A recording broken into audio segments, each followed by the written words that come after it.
This summer, I've been watching a lot of broadcast television. Between the Knicks and then the World Cup, I often found myself in some bar watching the games. I cannot tell you the number of times I saw Timothée Chalamet sat in that dentist chair, Coffee. or David Beckham and Lionel Messi selling fast food that they've never eaten, or promoting some beer that they've never touched. But look, I wanted to watch the football, so being subjected to some corporate slop was kind of unavoidable. But then there was this one ad that came along, and it really grabbed my attention. I was at a bar around the corner from my apartment, chatting to a friend during one of the hydration breaks, when the crisp sound of a fire burning interrupted our conversation. I immediately started thinking, what is this? Then this staccato, jazzy music started playing along with these very powerful photojournalistic images. If it ends up taking like almost all the jobs, then what does it mean to work? Well, wait a minute. Why do we have to have this stuff?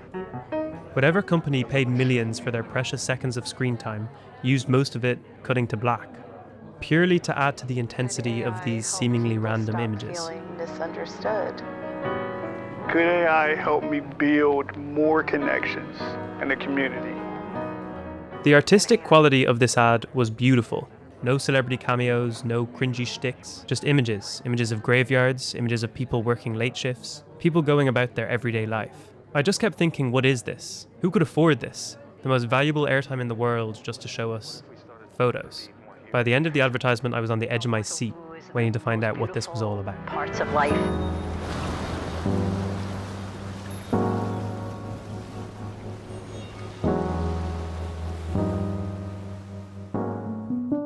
I remember my head dropped to my hands.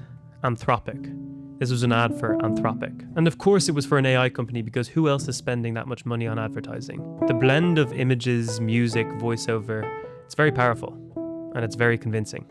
But I couldn't help but feel as though I'd been emotionally manipulated. While advertising for beer or betting companies is definitely due some criticism, at least it's clear what they're selling. Anthropic using art, human art, to advertise a technology that threatens the livelihood of artists, a technology that threatens countless jobs, a technology that we keep being told might one day want to eliminate humans, that's questionable to me. I've been worried about AI for a long while now, but I haven't made a full video on the subject yet. But seeing Anthropic preach a message of AI is the savior that the world needs, 2 months before their company IPOs on the stock market, it feels as if they're disguising as human art to market a company that threatens to have an extremely negative impact on humanity. So I wanted to make this video to talk a little bit about why it is that this worries me so much. A sneaker company that runs sweatshops in third world countries. This is our dad. And I don't know about you, but I can be moved to tears by these commercials that these people put out. And I think it's despicable. This is Charlie Kaufman, a screenwriter and director, the man who wrote Eternal Sunshine of the Spotless Mind, Adaptation, and wrote and directed Synecdoche, New York. He gave a talk to screenwriters 9 years ago, and it might just be my favorite talk ever. It took place in a world long before OpenAI and Anthropic had nearly trillion-dollar valuations. But in it, Kaufman talks extensively about how consumerism is taking over art. Our culture is marketing. This is what we do. And what is marketing? Trying to get people to do what you want them to. It's what drives our consumer culture. It's what drives our politics. It's what drives our art.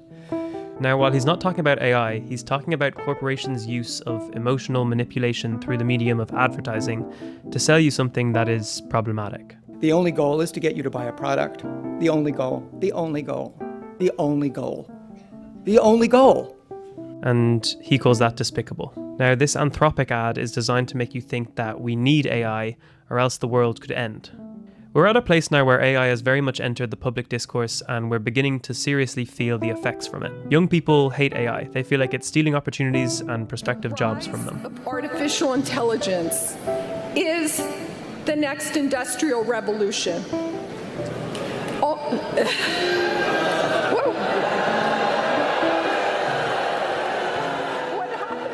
Artists hate AI. Anyone who lives near a data center really hates AI. I think the question around AI needs to be, how do we scale this back? How do we regulate it properly? How do we make sure we don't build some technology that is an existential threat to the human race? But the only question that AI companies are truly asking is, how do we maximize our profit? Public sentiment towards AI is at an all-time low, and that is primarily being led by young people. A recent Gallup report found that only 18% of Gen Z feels hopeful about AI, and almost half say the risks outweigh the benefits. It's also come at a time where public sentiment towards AI matters more than ever to companies like Anthropic and OpenAI, who plan to IPO later this year. The marketing tactics from the CEOs of these companies in previous years has been to scare people. I think AI will probably, most likely, sort of lead to the end of the world, but in the meantime, there will be great companies created with serious machine learning. But that has backfired into the public just generally hating it. AI companies started releasing short-form vertical videos that are called AI slop, but consumers decided that it's nowhere near as interesting as what real humans are making. When big YouTubers come out saying that they use AI in their creative practice, they get ripped to absolute shreds in the comments. People are protesting the construction of more data centers everywhere. And if the AI companies can't build more data centers to generate more computing power, they become powerless. So they need to find a way to convince the public that they have their best interests at heart, that they are here to benefit humanity. And that's how we get ads like this. See, they could have made a fully AI-generated ad to showcase the type of work they do, but the public would have hated that.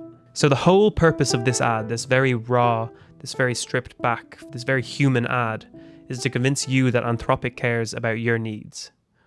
But I'm not convinced.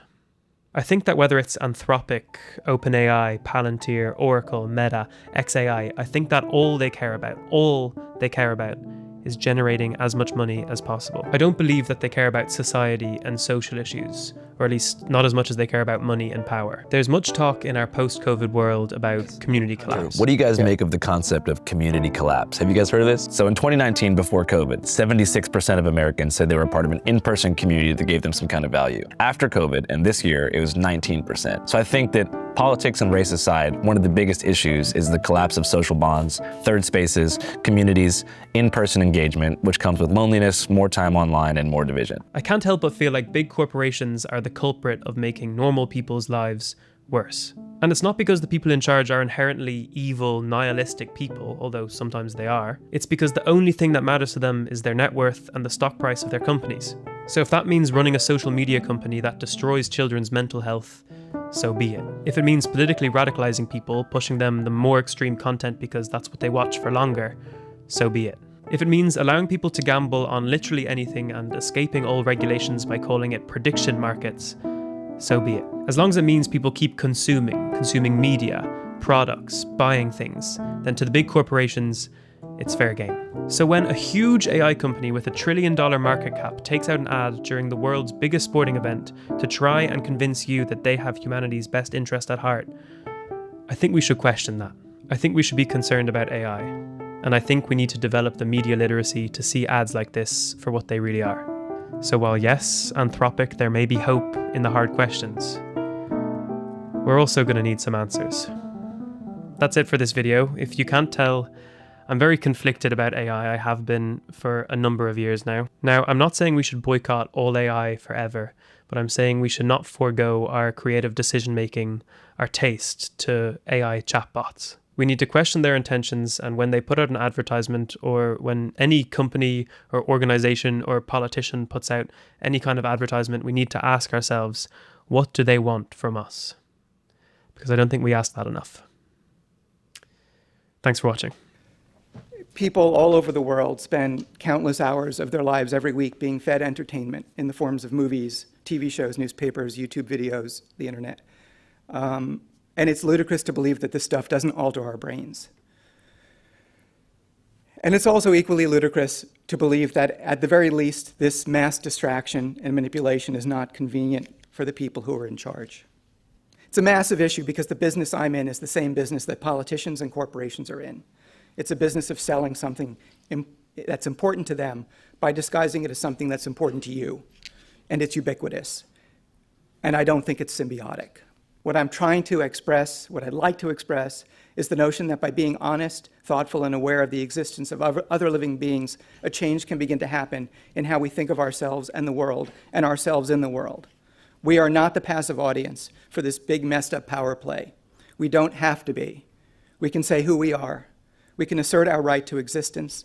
We can say to the bullies and con men, the people who try to shame us, embarrass us, flatter us, to the people who have no compunction about lying to us to get our money and our allegiance, that we are thinking, really thinking about who we are, and we will express ourselves, and with this, other people won't feel so alone.